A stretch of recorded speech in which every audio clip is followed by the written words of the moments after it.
I hope everybody's enjoying their lunch. Just a thing, I walked away from the mic as I was completing the last sentence before, and that was, I was told by my vice president to get it together. So anyway, what I meant to say, if you didn't hear it, was if you like what the board's done so far this year, just write all board on your sheets and put it in the middle of the table, and the nominating committee will pick it up later. It'll make it a lot easier. I want to ask our panelists to come up and get adjusted on the mics. I know, it just as that happens. So we can roll in a little bit because I know everybody's in there.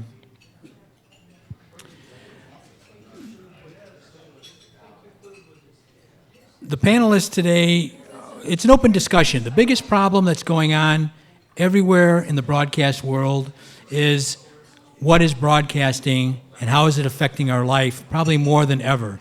And when I say broadcasting, I make this comment to everybody in general. Broadcasting used to be this. It used to be TV and radio, and that was it. And that was kind of things. Then cable came into it. Now broadcasting is like this. So I'm going to ask you a question to everybody here, and you can kind of raise your hands, stuff like that. By a show of hands, how many of you receive your news or other information via some sort of device other than a TV or radio, and are you comfortable doing that? Good. And are you comfortable with that? Okay. That's truthful. Well, I can't do that. That would be one-sided or the other. Yeah, well, newspapers too. I forget about newspapers. In fact, as our first meeting that we had, or our first guest speaker that we had, was a gentleman who was put in charge of. He works for the community relationship and also audience development for the Tampa Bay Business Journal, and he was here before. And his job was to take it from print form to digital. And it was kind of interesting what's all involved, especially when you get into the advertising areas and stuff in that order. So what we're going to try to do is we're going to limit your questions from the audience later on to 3 minutes. Our response back will be the same way. We will open up the floor at the end of somebody's response to the conversation with the panelists, and hopefully we'll get a good word going. So again, we have one of our members, Katie O'Neill over there, will be running the microphone, so just raise your hand if you have something to say, and she'll put the mic in your hands. First off, I want each of the panelists to introduce themselves and talk about a quick background of who they were and where they came from. Erwin, bring the mics forward if you would. As referred to as eat the mic. Erwin Starr. I was manager of a number of television stations, Spokane, Washington, I got to remember, Portland, Oregon. I ran a receivership in Alaska. Program director of the ABC affiliate in Washington, D.C., program director Jacksonville, Florida. Started out in public television a million years ago. Run the media roundtable here in Sarasota. I'm Ann Corcoran, and I was with, I'm Ann Corcoran. I was on radio in Baltimore, Maryland, with WYST and WFBR and a couple of other AM stations. And then when I moved to Sarasota, I met another woman who was going in the same track I was, which was creating an internet radio station. And we got together and formed RadioSRQ.com about 16 years ago, and we're still working at that. But since we're semi-retired, we don't work full-time. I am Jim Duffy, and before I tell you my background, I just want to say it's so nice to see so many of you, and there's a great history of broadcasting in this room, but especially to see the newcomers. So by all means, welcome. I'm from Moweaqua, Illinois. I know all of you know where that is. And grew up in Oak Park, Illinois. Went to school at Beloit College, Beloit, Wisconsin, and that's where I got into the radio business, really. I was an announcer at an FM station back in 1949, and that FM station was 20 years before its time. We had absolutely no audience, But that's why I was so good, right there. But then I got an offer to go with the American Broadcasting Company in Chicago as a publicity writer, and I did in 1949, July 19th, 1949. And I was a publicity writer for 2 years, then I went into promotion, then I went into radio network sales, and then into television network sales, and then back to radio network management. And in 1960, Leonard Goldenson asked me to come to New York and be the director of sales for the radio network. And I was for 3 years, and then they brought me over as the vice president in charge of sales for the ABC television network. I did that for 7 years, and in 1970 they named me the president of the ABC television network, and I did that for 15 years, and then became the president of communications for Cap Cities ABC. Thank you. So we're going to start off with a question to everyone on the panel. Anyone can answer, or you can mix in your responses. Although new media has taken a hold on America and the world, traditional media is still an important means of communication to consumers. What looks to be fading, like radio and TV, both are making a comeback as a new version of themselves. How do you see them continuing down this path? Who wants to go first? Oh, I will. I think they will continue down that path. In this overall uncharted waters that we're experiencing in all of media, I think that those entities, the major networks, radio stations, television stations, locally as well as nationally, are adjusting. And they're adjusting to the new media, how they can use the new media, how their advertising dollars, which is the engine that drives them, will remain. So they're looking now, I'm sure, and I can't give you specifics. Wish I could, I'd be working with it. But they are now looking at the new media, streaming, and where they can best simulate, where they can best use their product that has been very successful for the most part, and continue it. Well, when we started the radiosrq.com, it was almost unheard of. We started it 16 years ago, and actually both my business partner, Madeline McEwen, and I had worked in radio before starting radiosrq.com. We came to Florida, we didn't know each other at all, and each of us thought there's a lot of other ways to use our computer and to use our voices on radio. I had been using the internet, of course, when I was in Baltimore and would prepare my shows before I ever went into the studio. And then when I came here, I realized there's such a vast opening and opportunity to have the radio station here, and I feel like we sort of introduced a lot of the community to internet radio at the time. We were an anomaly, and where we would go, people would ask us what we were doing, what kind of sense did it make, why were we radiosrq.com, how could they get us, where were we on the dial. There were so many questions that people had for us, and all those questions, of course, helped us do our job better and helped us enjoy what we were doing, because we realized that we had as much of a learning curve for what we would do with the product we were using as the people who were trying to figure out how to listen to us. So we feel that we were a little ahead of the game, but we're getting older now, and so we're thinking of retiring and letting all these new young webcasters coming along take over. Yeah, all of the old media have been trying to figure out how to adapt and how to take advantage of the new situations that they're being placed in. And it's changed a lot. I'm glad I'm not a manager of a current television station or network or radio, because I'd be sitting there having to spend my time figuring out how to make money in the new world that we're in. Some of them have done a good job of adapting. Others have been late to adapt. I've always kind of criticized my own industry, the television industry, for being very tardy in getting into the internet business.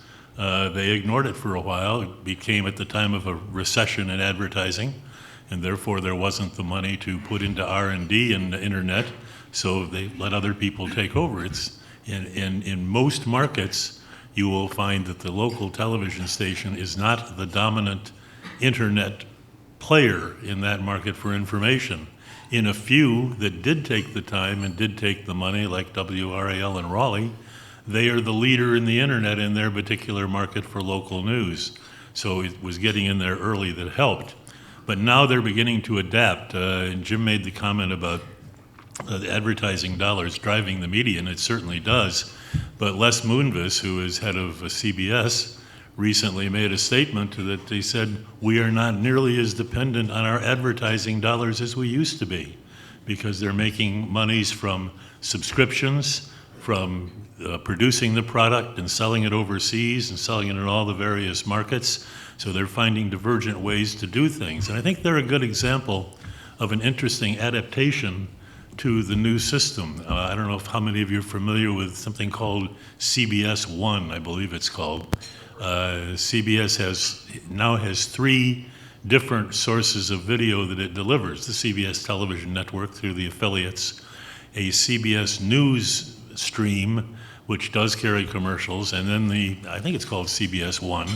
And if you follow at all primetime programming, they did something very interesting. It is a strictly subscription service, like Netflix. You have to pay so much per month to get that new CBS network. It carries a lot of what's on the regular CBS network, but it also carries some pretty clever marketing. They took The Good Wife, and they did a spin-off of The Good Wife with the older head of the law firm, and put it on the CBS television network for 1 episode. And it was really quite good and quite in the style of the original Good Wife program. But then, for episode 2 through whatever, the only place you can get it is to subscribe to their streaming CBS network service. So this is one of the ways they're trying to adapt.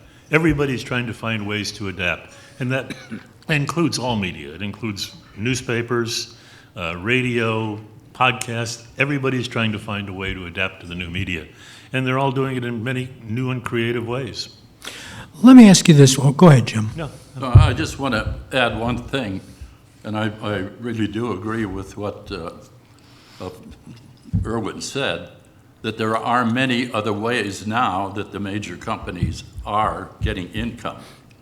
But the fact is that there is over $200 billion spent in advertising in media last year. $75 billion of that was in television, and I think something like 19.5 was spent billion in radio. You do not want to let that go away. And that is one of the foremost legs in this whole new arena that we're going into, because television and radio, as you know, has worked to a fairly well. And I can go on for 3 hours on that, and I won't, but it can. It was the growth of television, and it still is.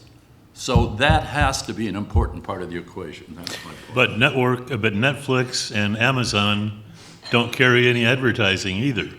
So they're doing it a whole different means. They're doing a subscription means for it. And incidentally, the CBS network, you can buy your subscription 2 ways. It's $2 more, I think it's $10.99 a month to get it without advertising, or $8.99 a month with advertising. Fascinating. Yeah. Well, I think that everyone in the media, they're looking for different ways to reach the audience. They're realizing that there's more than one way.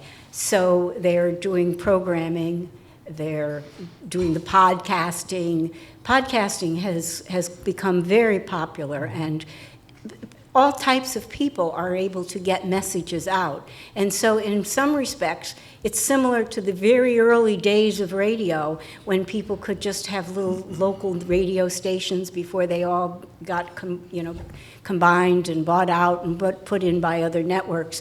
So there are a lot of people who have talent and who have energy and are willing to risk, not a whole lot, you don't risk a lot of money to set up some kind of way of reaching the audience through the internet. You can do it with video, you can do it just audio, you can do radio, you can have your own podcasts. I mean, most of you here, I'm sure, use most of these particular ways of reaching the media or listening to it, but it's very simple for people to communicate now, and I think we're going back in some respects to similar things such as neighborhood or small community radio stations. Remember, we used to have them, and sometimes there'd even be a radio station in somebody's living room, and they would go on and tell you what was happening in the local community. And that all grew and became larger parts of larger organizations, which is great, and it gave people a lot of interest,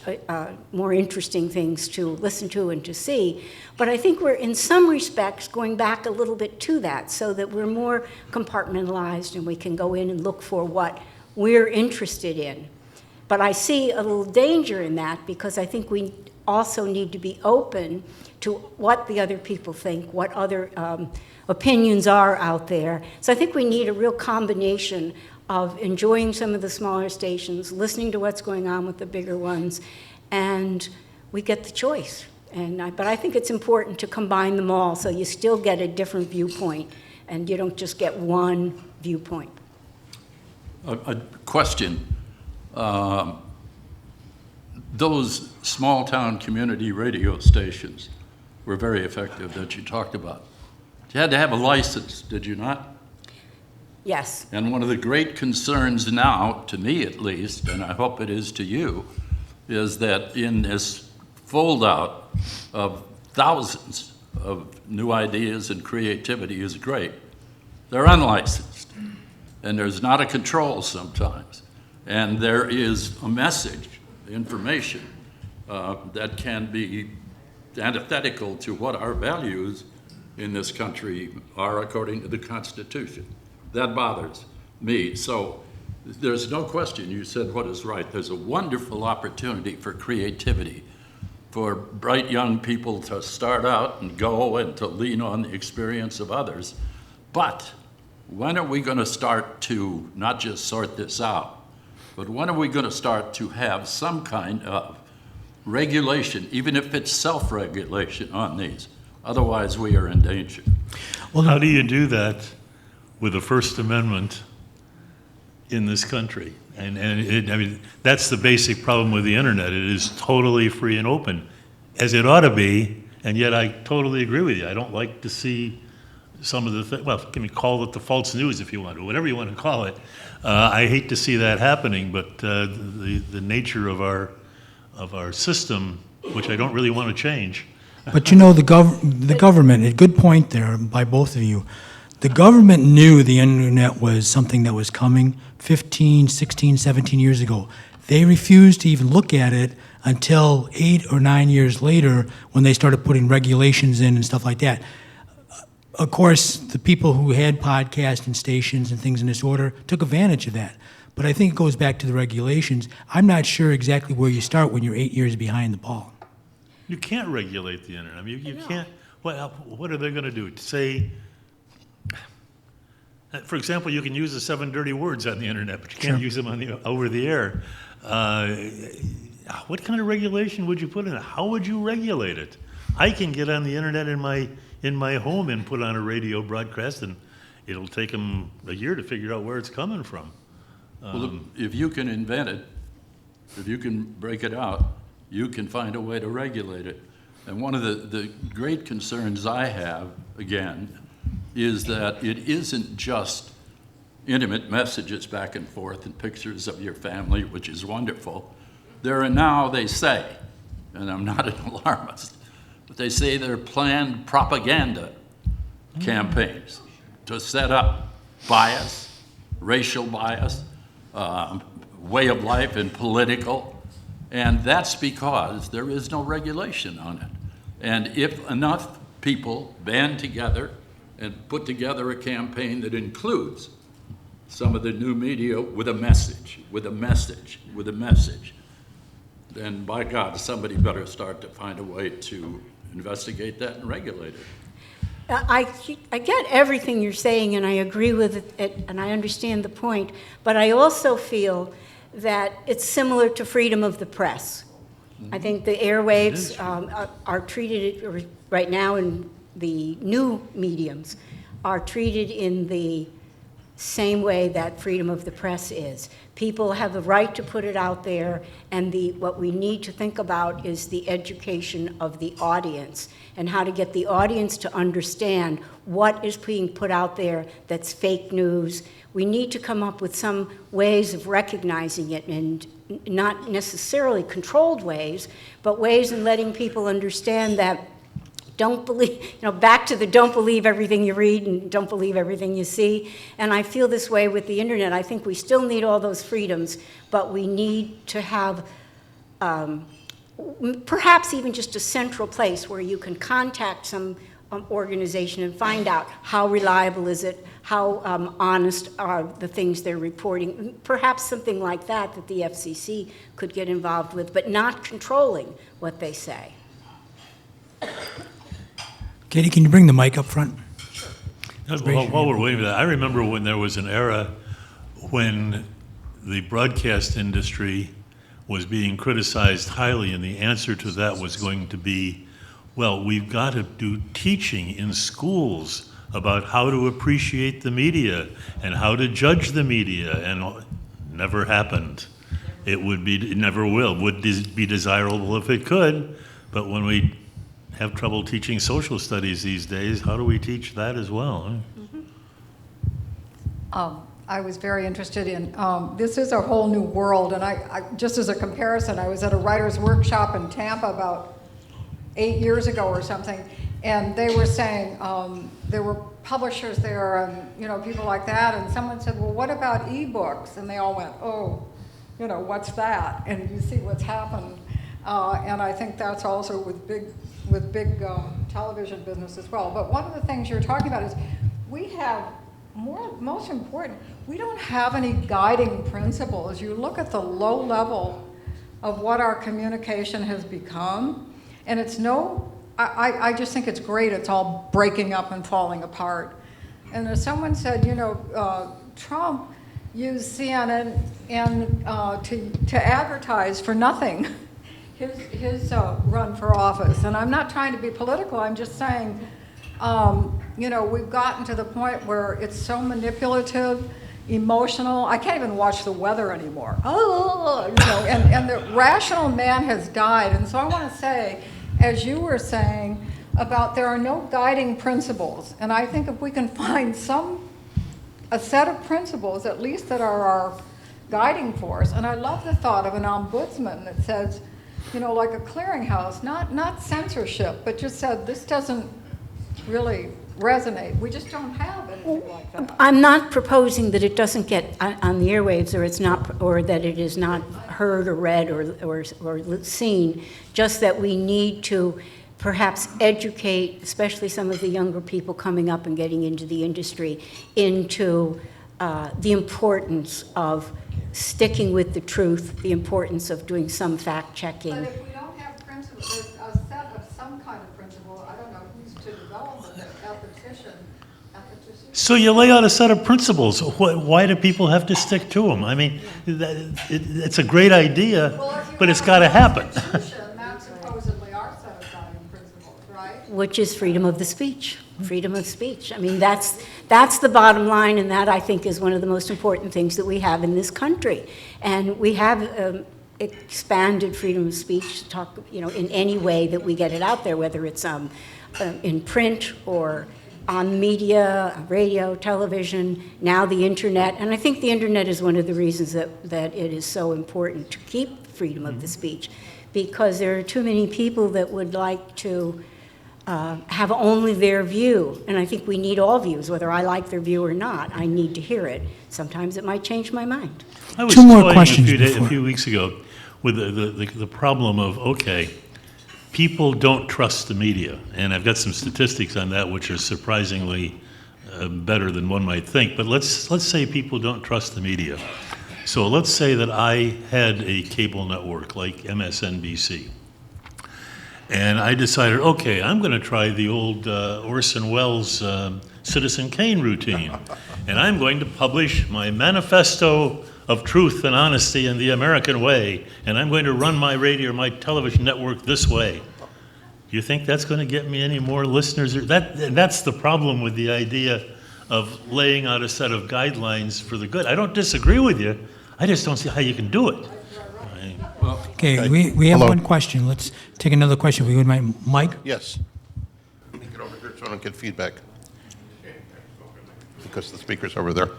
I just wanted to back up on a technical point. You were talking about podcasting as opposed to streaming. Does everybody know the difference? Or do you want to hear the difference? Podcasting is something that's been recorded and you can go back to months later and listen. Streaming is live. Right. And No, it doesn't have to be live. it doesn't have to be live, okay. But podcasts, by definition, are not live. Gotcha. Yes. Thank you. All right, so getting back to the First Amendment, I believe in the First Amendment. And I think it's very important. That's why we have freedom of speech and freedom of the press.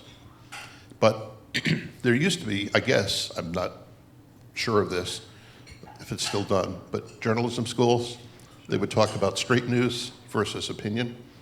Sure. It seems like that's gone by the boards. If you watch the newspapers, of course, the newspapers have been doing yellow journalism for hundreds of years, so we know that that's not always been, straight down the middle. But if you pick up a newspaper in any town, they're often on the front page, you have editorials in the copy, and that 8th column down is the real story. So what you're talking about is an oral version of what the print media is doing now. If there was some standards, if there are to be any standards, they shouldn't be governmental standards, in my opinion, to your point, because I think it's best to have the freedom of the press. And if this is the electronic version of the press, let it be free, but let the standards be the people who are currently on the major networks do a better job of going down the middle with their news, let's say the evening news, which is a lot of way people get their news. And in that way, there will be that would be the standard. If you go back, 20, 30 years, Walter Cronkite was the standard, okay? There's no Walter Cronkite anymore. We still have Dan Rather. I don't know if he is on some couple of these shows. But, if we had a standard from the existing networks, if they wouldn't play fast and loose, I'm not talking about the cable networks now. I'm talking about the over-the-air. They're part of the problem. But- The cable but if- networks are part of the problem. But if they had more of a straight-ahead broadcast, that would give the people who have the thousands of folks that you're talking about that can just do it on their own, they might have more of a, and it ultimately does come down to the listener, as you said, Ann. I got to show you this. Yes. You can at least see what the bars are from here. What this is a chart of the major deliverers of video news, cable and over the air. And the top part is the people who disagree that the media is the enemy of the people. Media enemy people disagree. And these are the ones who agree that the media is the enemy of the people. The longest black bar belongs to what network do you think? These are Fox viewers who are saying that they agree that news is the enemy of the people. And yet they still watch it. And Excuse they me, are I the think they number said- one cable network by far. I think they said false news, not news, false news. Is the media the enemy of the people? That's the question they That asked. was the question. Yeah, unfortunately, it's But not the right my question. point is that if you've got a Fox, or take MSNBC, they have a prejudice now too. The Washington Post is doing an interesting thing on their internet news things. If you click a story on the Washington Post on the internet, you read the story. Some stories you click, they actually drop a banner in long enough for you to read that says, "This is an opinion piece," Right. which is a very good idea. Yes. I'd like to make a point. It sounds like that there never was self-regulation in the radio and television business. And that's the furthest thing from the truth. We had the National Association of Broadcasters, which represented stations, radio and television, the networks, and so forth, that put out guidelines that we would follow. And we did follow.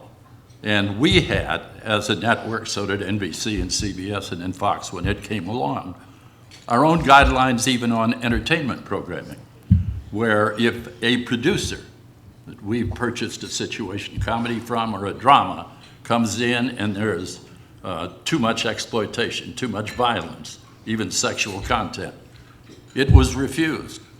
It was refused quickly.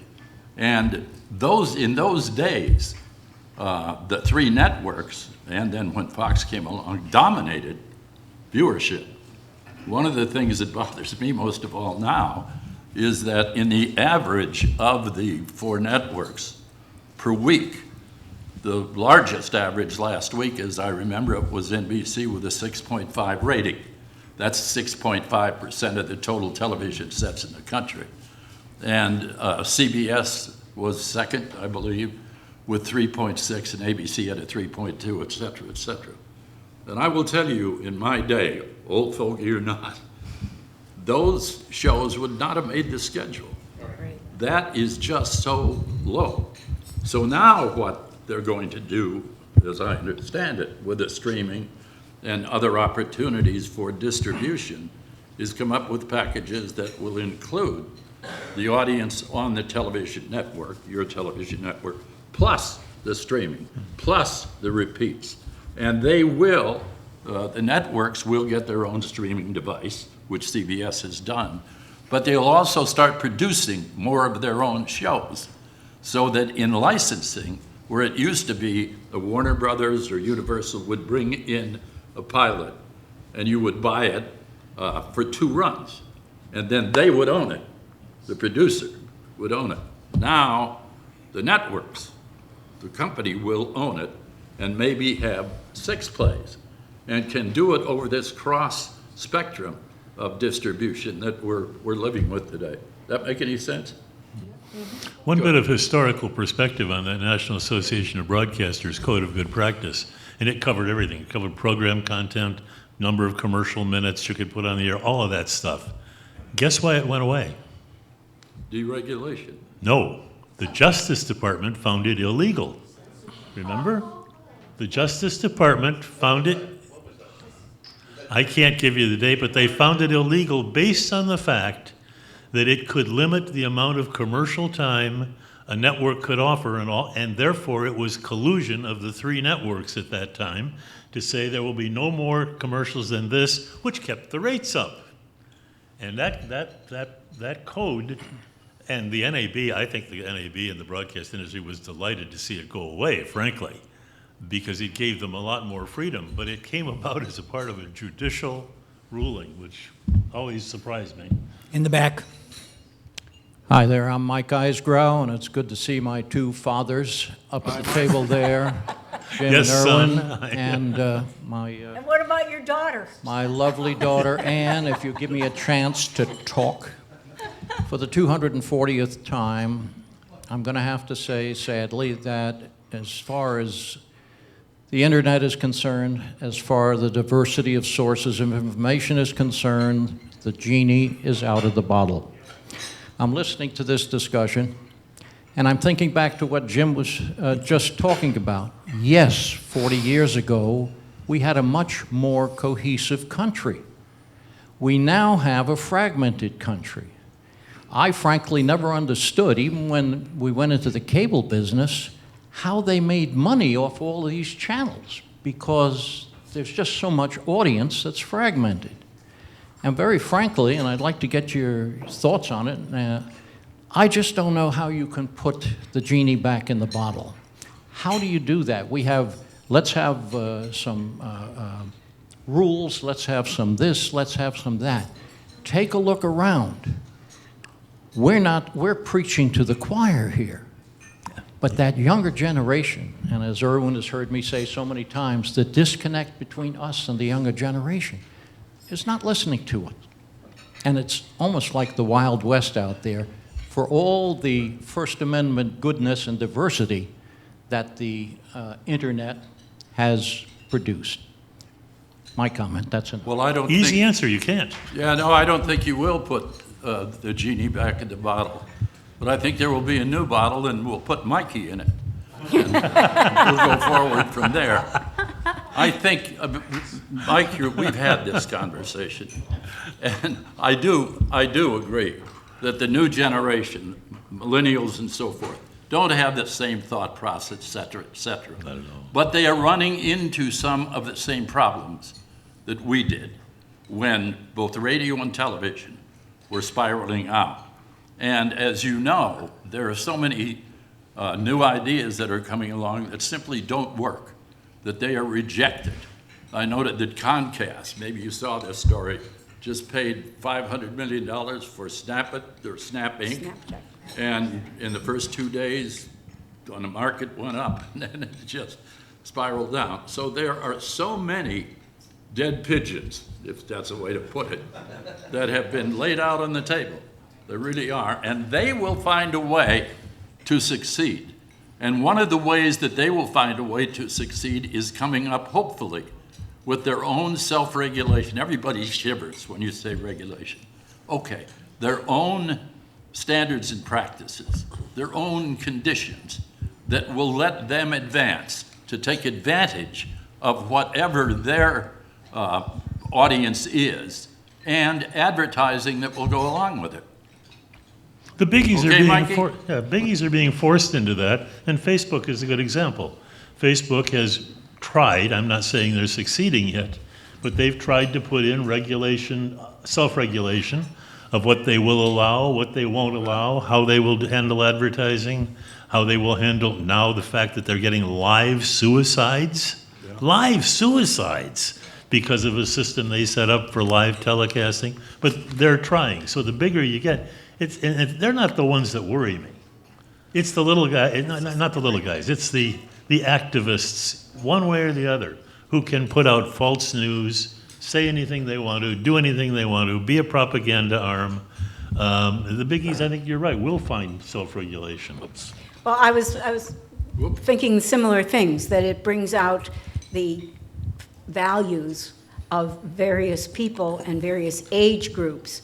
And we grew up with a certain set of rules and guidelines as to what was proper to have on the airwaves, and especially if you work for another corporation.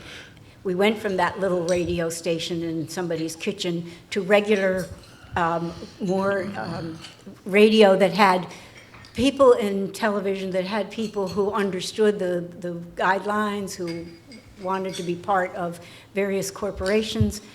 And the younger people today that I see coming up don't have to answer to anyone. They don't have to, they don't even have to make money.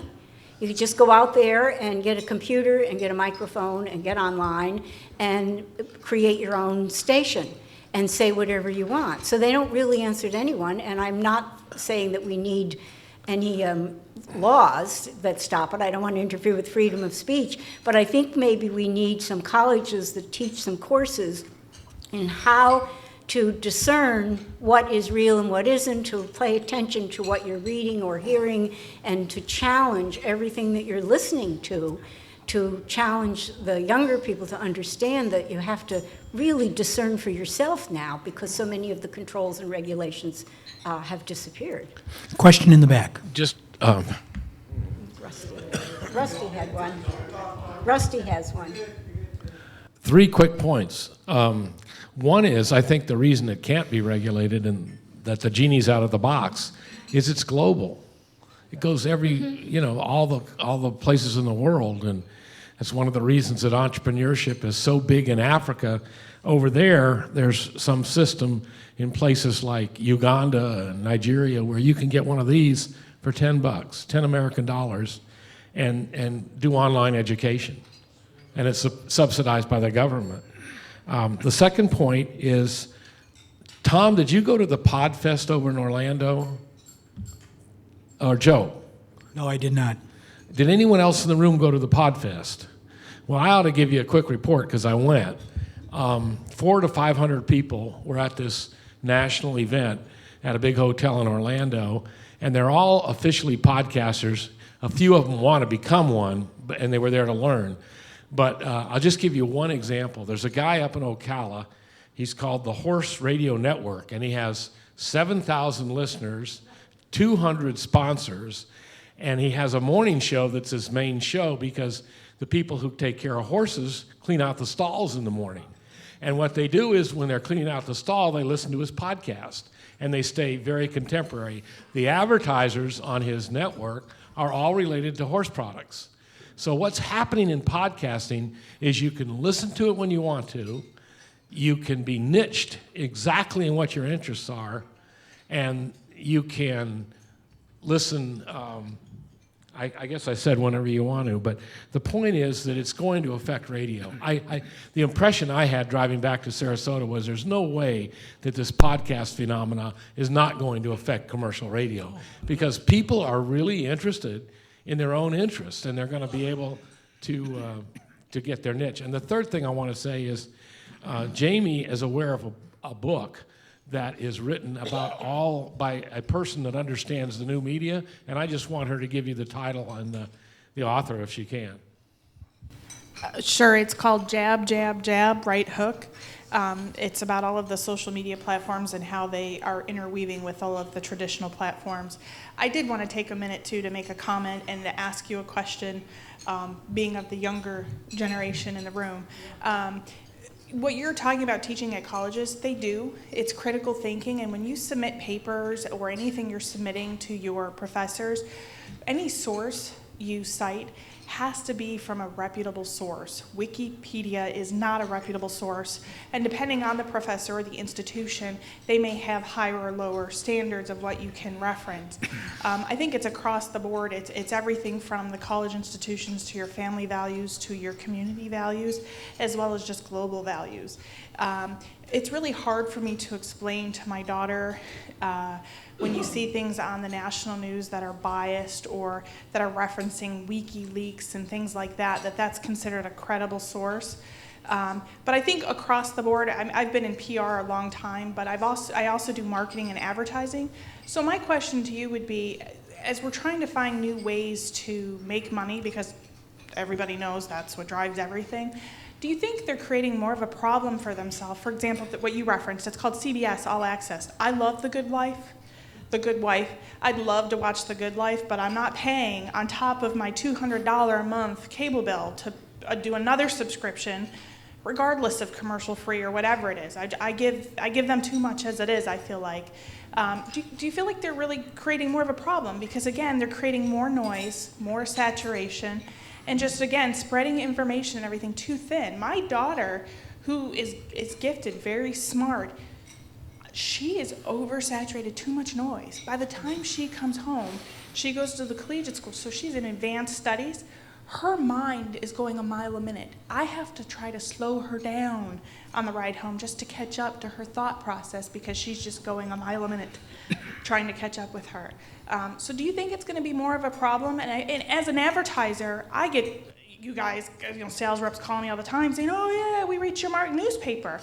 We were spending at the college more than, I'll just say almost, closer to the 3 digits in advertising for college. The average reader of local newspapers is 55 and older. So our audience for our younger college students is now going to platforms like online sites, but you pointed out yourself that the local newspapers and they're not the source for that. That's not where our younger students, our high school students are going. So do you really think it's going to help, or do you think it's going to spread it more thin and cause more of a problem than help? Is what going to do that? Adding more networks like CBS All Access and just adding more and more to the existing plethora of resources and networks and opportunities. It's not a question whether they're going to, if something will get an audience or get a use, it will get created. Let me give you a basic premise. And this is true for everything in the world you can think of. When something is an affordable convenience, people will go to it. Think of the cell phone. When the cell phone came out, it was a brick. Only the elite could afford one, or people with strong arms. Now everybody under the sun has one because it has become an affordable convenience. That's true of cars, that's true of everything else. Now let me carry that to the internet for a second, because I think that's the next big critical step. AM and FM radio has got its own set of problems. Music radio is apparently in real trouble. I don't follow radio that carefully. But just announced this last week was something called 5G. 3G and 4G are the things you get data from on a cell phone. And some places have unlimited cell phone service or unlimited data download. It was announced last week that 5G is coming about 2020. It is supposed to be incredibly faster than regular fiber internet for some reason. I'm not a technician, but that's what they're talking about. The minute that happens, well, and let me add another thing that happened this last week. GM has announced that all Chevrolet cars will be available with unlimited internet service for $20 a month. Now think about that, and then think about down the road in 2020 of adding 5G to that, and suddenly you don't need, I don't have a radio in my house except a battery operated one tucked away in the corner that isn't an internet radio. I listen to all of my radio on internet radio.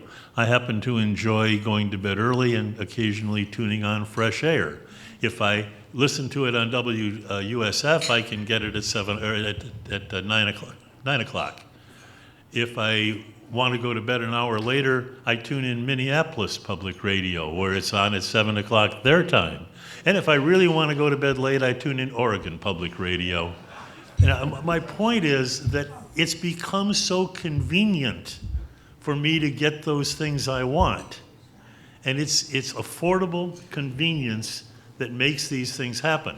The challenge is going to be, you say people putting on these hundreds of different sources, the challenge is going to be there's one additional factor in this, and that's how do you tell the target of your product that it's there?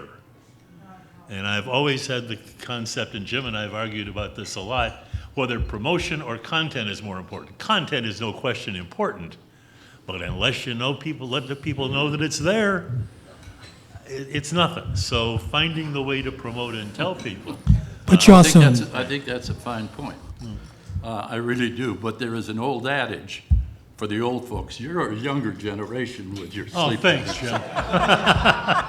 And that is that the show's the thing. Yeah, you're in the Going back to Barnum and Bailey, but seriously, in television and in radio, if you had the program that has appeal, that is not necessarily convenient, you're going to be a winner.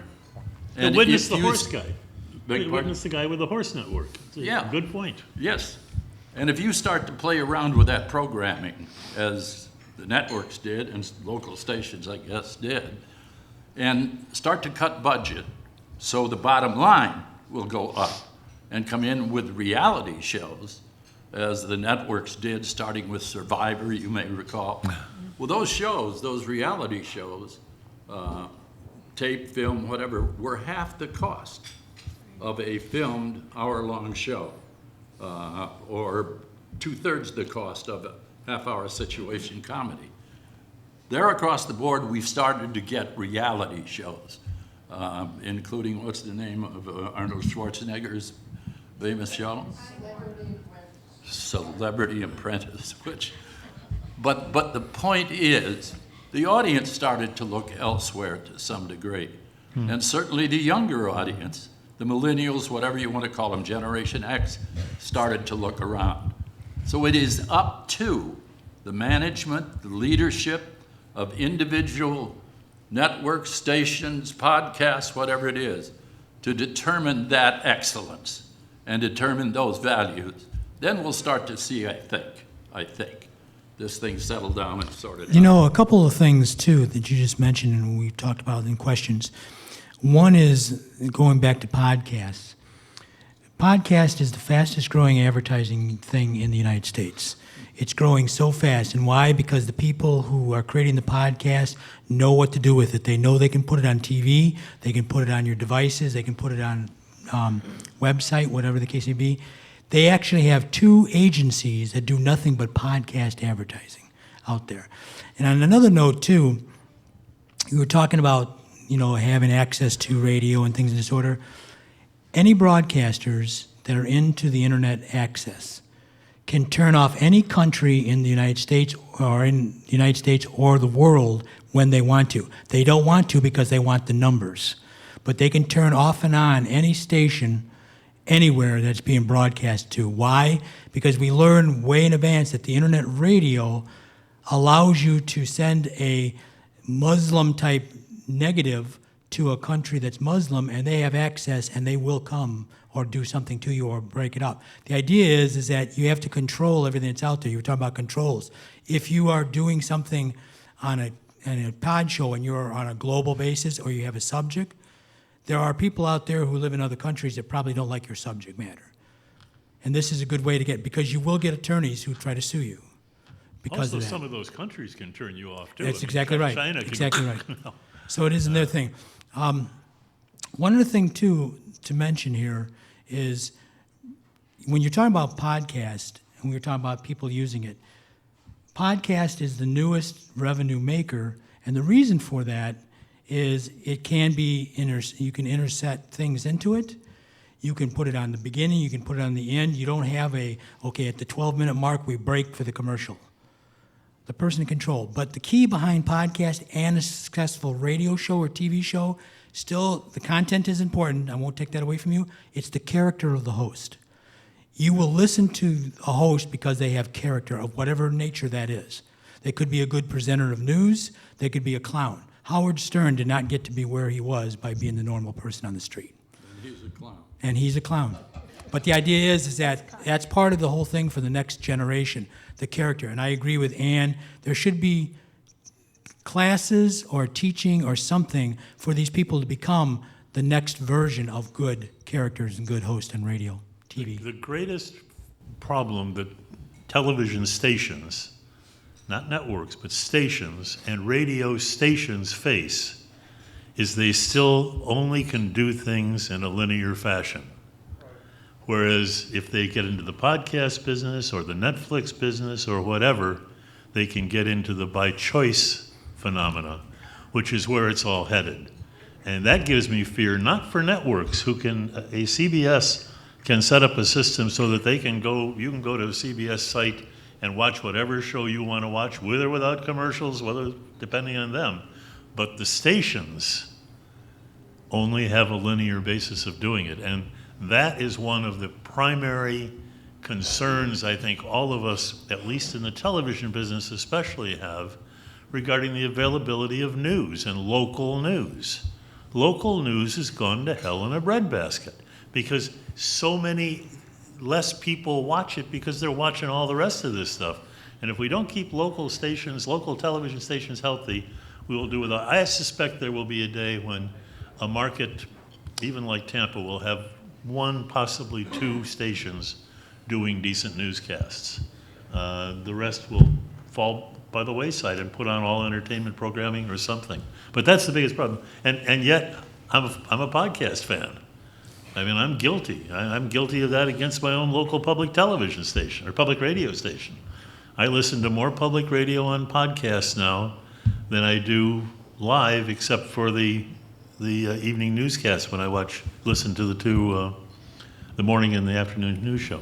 Question Well, in the I think back. something else that happens when you're talking about the podcasts and the newscasts and whether you listen to live or not, when you download it and listen in a different format, you can just zip right through the commercials. Yeah. You can take out the commercials. You can redesign that program or that show to fit whatever it is what parts of it you want to hear. Part of my pension still comes from King Broadcasting Company, and I feel guilty every time I go choop, choop, choop on the DVR. No, I Not think all there of are them. some subscription podcasts, Yes. but generally they're free. Advertising. You just go online Even and, the App Store, You can have 'em NPR down- has a thing called, well, there are a number of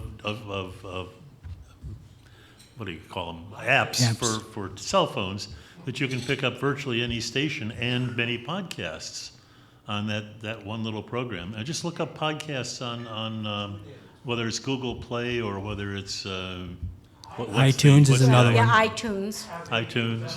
If you- iTunes, we will charge you for some stuff. If you have an iTunes account, you Tune in. can set it up to where your favorite podcast is posted by the creator. It will let you know on your iTunes account that you now have a post. But you just helped me point out that the point I was making, if you don't know it's there, Right, it's not going to exactly. do you any good. Yeah. But a lot of, if you look at some of the other companies or broadcast networks that you might have watched or listened to in the past, most of them podcast as well. So if you had a station that you prefer to listen to, but it's never the right time, most of them podcast their shows. And so you can just go there and find their podcasts. But you go online and type in podcasts, and you'll probably get a long list of things to take a look at. Other interesting thing about public radio is that on a podcast, they can put in 30 and 60-second commercials at the beginning and the end and the middle. Sure. But they can't do that on the public radio station itself. All they can do is have an underwriting announcement. Question in the back. Just to bring it back to the beginning of this conversation about putting some guidelines in place about what's acceptable and not acceptable and out there. If you're not aware about what's happening on our college campuses around the country, where there is an echo chamber being formed, and only certain opinions are being allowed, only certain presenters are being allowed on college campuses with certain opinions. It's not just on the airwaves, and what we're seeing is not balanced, and it's very concerning to me because most of the country seems to be unaware that this is happening. So if you're not aware of it, you might want to check out some of the organizations that are controlling the speakers that are coming on to the major college campuses, because there's a real echo chamber being formed, and I don't want to see that What do you happen mean by in the media. echo chamber?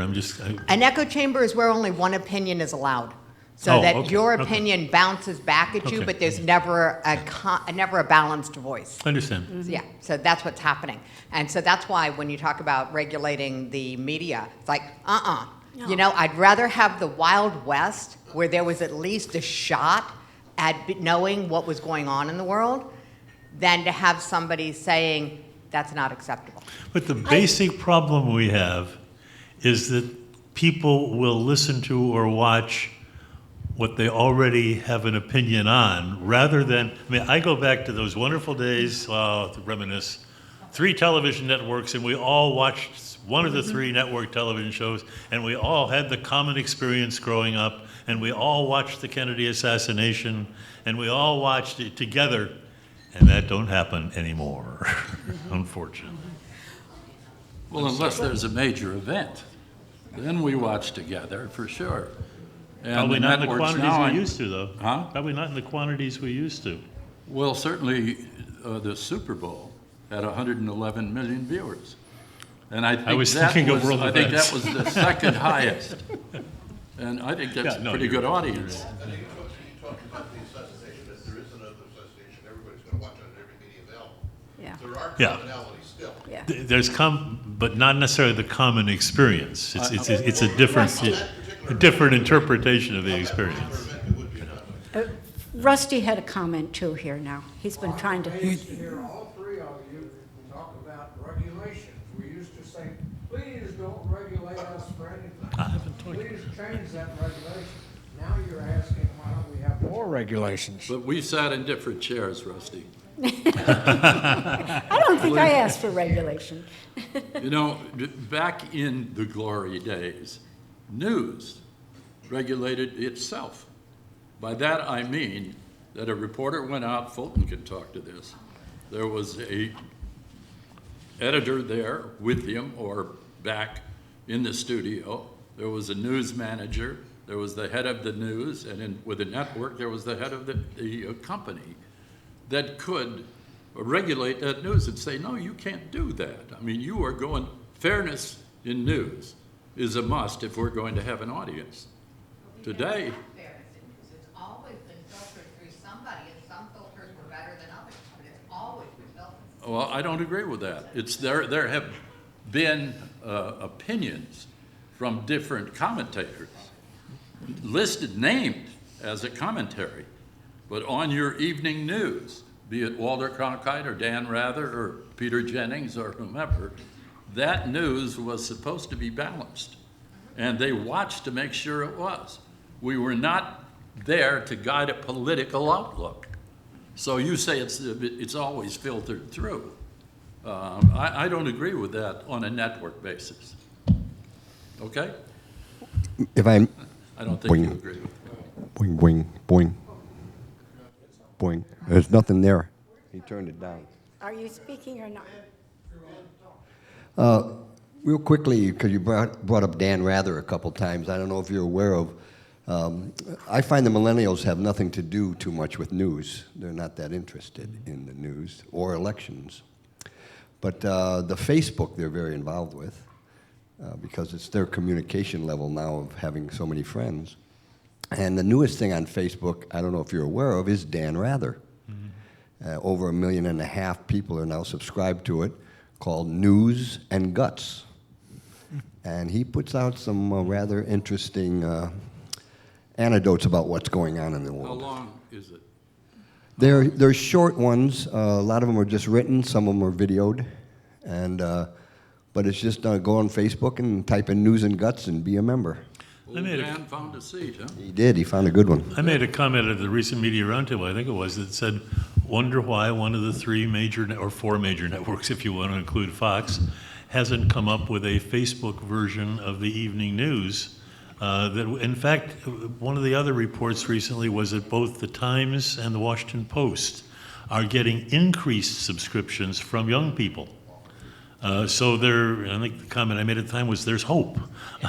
But it's still such a small portion of the audience and that's why I go back to that universal experience, that common experience, when everybody, if they wanted to watch television in the early evening, they had to watch a damn newscast. And I remember saying to my parents, I don't watch a newscast again. But now there are so many choices, and people aren't choosing to get that information, and that's sad in our country. Well, I think one of the things we have to be concerned with regarding the news is people are just listening to what they believe already. They want to reinforce their beliefs, and it's very difficult to try and get people to listen to something else. And I will use the word Fox. I force myself sometimes to listen to Fox News because I know that I have to know what they're saying. And I think that if you love Fox and you don't like CNN or ABC or something, force yourself to listen to the ones you don't like too, because you will, I feel, get a different perspective, and you may totally agree with it, and you may be able to shoot it down with holes in their arguments, but I really think it's important to know what's out there and what is happening to the entire nation and not just the particular news feed you like to watch or listen to. Yeah, I just want to make a point. I hope it doesn't throw it off center. In my view, what we're talking about here with the new social media and all the rest of the media that now has become the enemy of America is there are really 3 legs, maybe more. Maybe you could think about it. One is the intimacy, personal, social reaction back and forth, family, pictures, tweets, notes, love you, all the rest of it. That is handled in a separate way. Then there is information, and that is news. And that's a different animal, as you just described. And then there is entertainment, and that's a different animal. That entertainment includes entertainment programming, movies, Hollywood, whatever, and sports. And each of them has their own advantages and their own problems as they're melding out now. And I think they have to be looked on that way instead of just a mass of the fact that the new social media, you get the news on that, that'll drive you nuts, is to really look at each one of these things and to determine where we're going. Irene, you had a question? Comment? More of a comment. I guess I'll tell you what I think I know. So this is ethics and storytelling, and in fact, there is a very viable, grounded, and somewhat sophisticated means that's including the educational system at the higher level, coupled with what Jim had said regarding having loose regulations within an industry group, so it's not coming from the government. But in fact, I was recently invited to participate in a summit that was literally Stewards of Stories. It was at the Leeds Law Center at the University of Utah. 350 people participated, half were attorneys, the other were media makers. So regarding visual media, we're taking responsibility, or we are driving an undercurrent of responsibility of storytelling. We're looking at nonfiction versus entertainment. So as Jim had said, there's clearly the difference between information, which is newsworthy, and hopefully it's with some authentication. But primarily in the nonfiction storytelling world, we're watching movies and we're seeing television shows that, could be and are being based on real life stories. They're made to look fiction, so there's some entertainment value attached to that. But there's a consortium of people at the highest level that includes network studios, universities, from law schools to undergraduate programs that are all taking a lot of stock in the ethics of stories. Good. And this is important to share because I wasn't really hearing much of this, and this is new. And I was there on Friday last week. I was meeting with some very, very lovely, interesting people who can make a difference. And so my little small way, I'm trying to share something that I think is newsworthy, so we don't just keep kicking around the same old thing that we think we know. Good. Tom?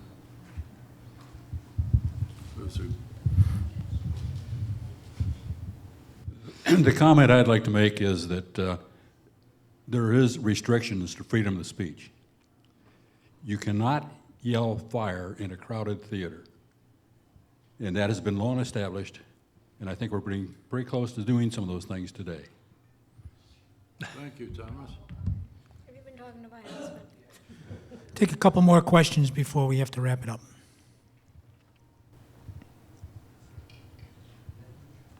Ted.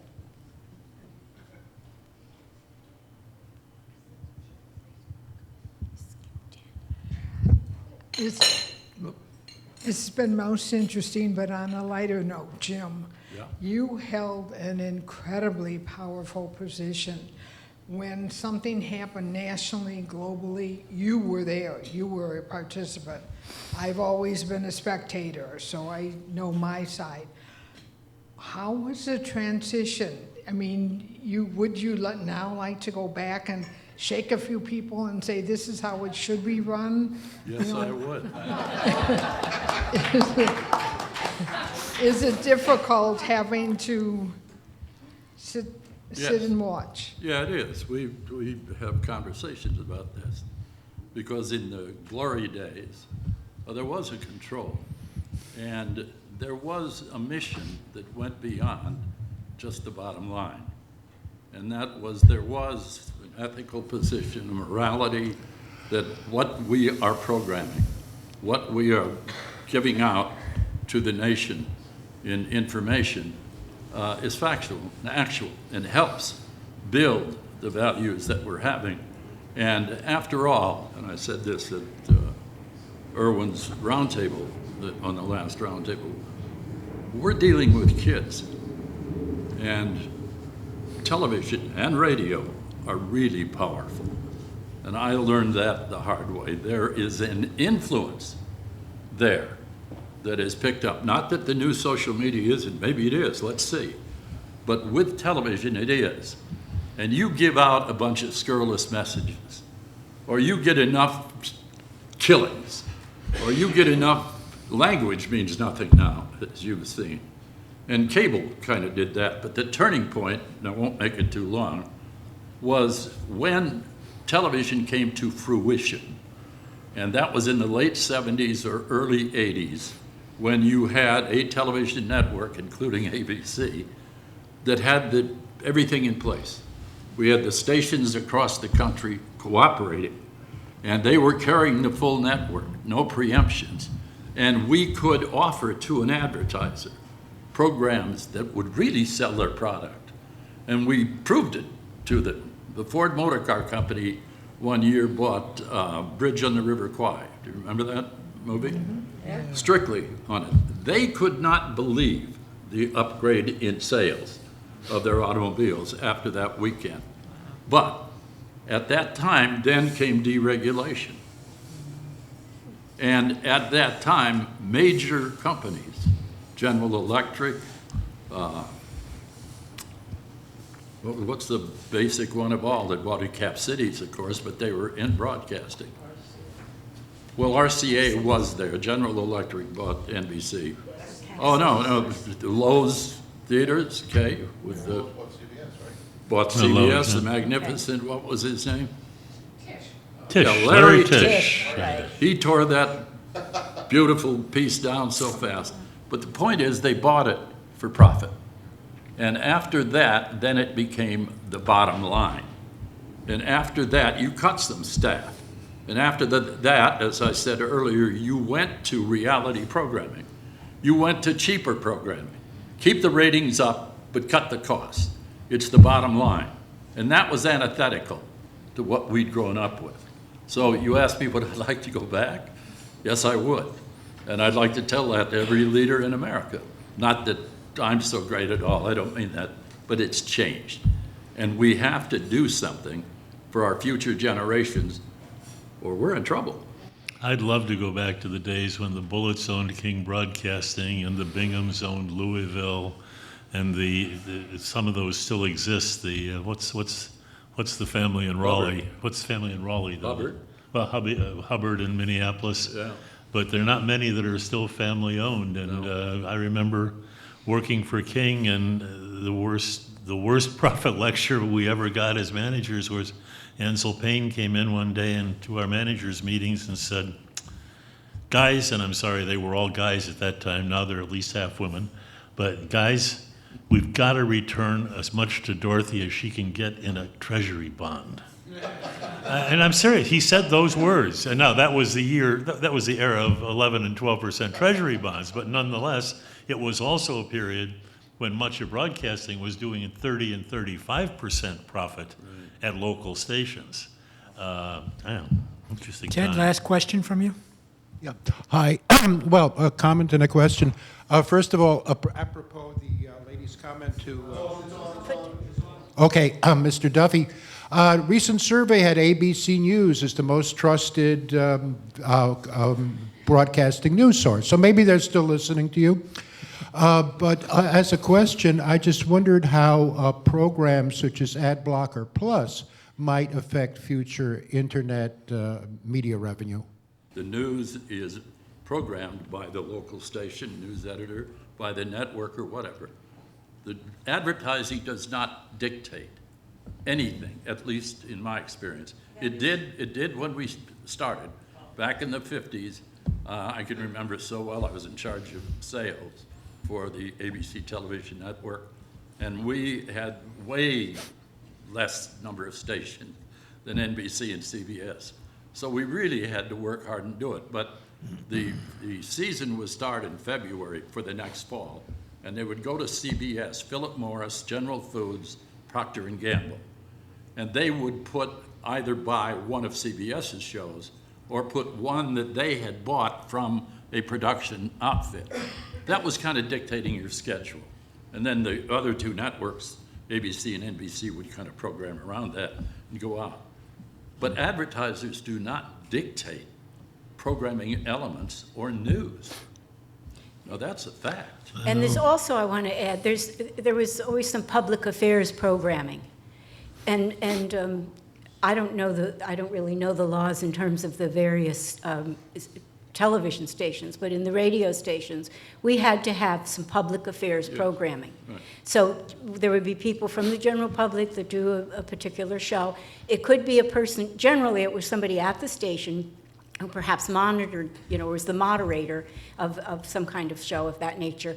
And then you would invite people from the public as come in and do a show. And so you would have people from different walks of life, and many times they were regulars and many times not. But there was always some public affairs programming allotted at the time, even with all the costs of and how expensive a commercial could be, you still had to have public programming. But sadly, more and more advertising is sneaking into program content. I don't mean entertainment programming where there's placement of the Pepsi bottle or whatever. I mean things like the 10 o'clock show or 9 o'clock show on the Tampa stations, even I think to a degree the 4 o'clock show on Channel 40 or Channel 7, whatever you want to call it. These are not newscasts.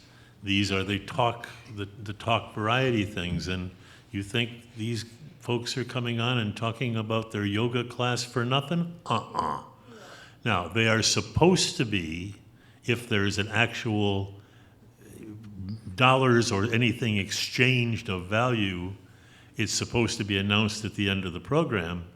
But even more subtly, you're finding really noteworthy companies who are putting out videos about their new medical device, and the networks even and the stations are running them, and theoretically you're supposed to run a provided by super on them, and some of them do, but some don't even know about it. And I'm not blaming anybody. I'm saying that they snuck it in. In some cases, they're buying it in for the talk shows. We are run by advertising, and like it or not. Let me ask all of you a question. Is it possible in this new atmosphere that we're living in with social media and so forth, that a group could get together and form, a network, and it's going to be fun and it's going to be kind of explosive, and an advertiser comes along and says, I'll tell you what, I'll give you $2 million and I'll underwrite you for the next 3 years, but the editorials are going to be my way, this. Now, is that possible? Yes. I believe it's even happened sometimes in public television. Public television does a documentary, and some of those are underwritten. Now, you'd like to think there is no influence on content, and PBS now has very specific rules, but there was a time period there when there weren't specific rules about the kind of content. And I mean, we're a country, hell, we're a world of propaganda. Whether you want to call it advertising or whether you want to call it opinion making, it's propaganda. And I'm not saying all propaganda is bad, but it happens. Okay, so I'm going to... It's also a world of profit. Yeah. You know, I mean, if you've got to make a profit. We should call it You've got to pay the bills. Propaganda. Propaganda. Propaganda. There we go. Okay, so what I'm going to have the panel do, I want them to look into their crystal balls, and I want you to tell us where we will be on broadcasting in a year from now. And that'll be closing remarks as well. A year from now, let's make it 5 years from now. We will have more choices. Most things will be by menu rather than by program schedule. There will still be a stream of programming like a network and like a local station. There may not be as many of them, but it will be a matter of choice in radio, television, podcasts, print media.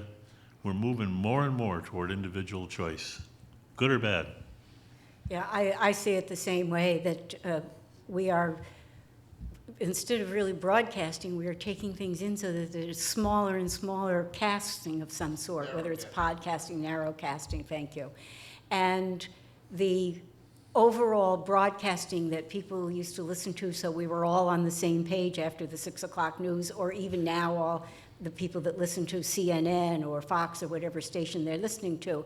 I don't think we will see as many people getting the same news that they all relate to. We are going in there and selecting what we believe and reinforcing many of our own beliefs, and that's the way a lot of people seem to be designing their news content today. I think that's rather scary. I agree with sad. what you're saying and where we're going, but I do think, as I said earlier, that the major players, the bigger ones, the networks and so forth, will shuck and jive and create and find a way to satisfy what they have, because they have major programming, and that includes news. Your National Football League is not going to go away. Sometimes we kind of wish it would, maybe. You know, there's such a plethora of it right now. But that's going to stay. Other major events will be covered and will be programmed. I noticed that NBC is going to program Aladdin live.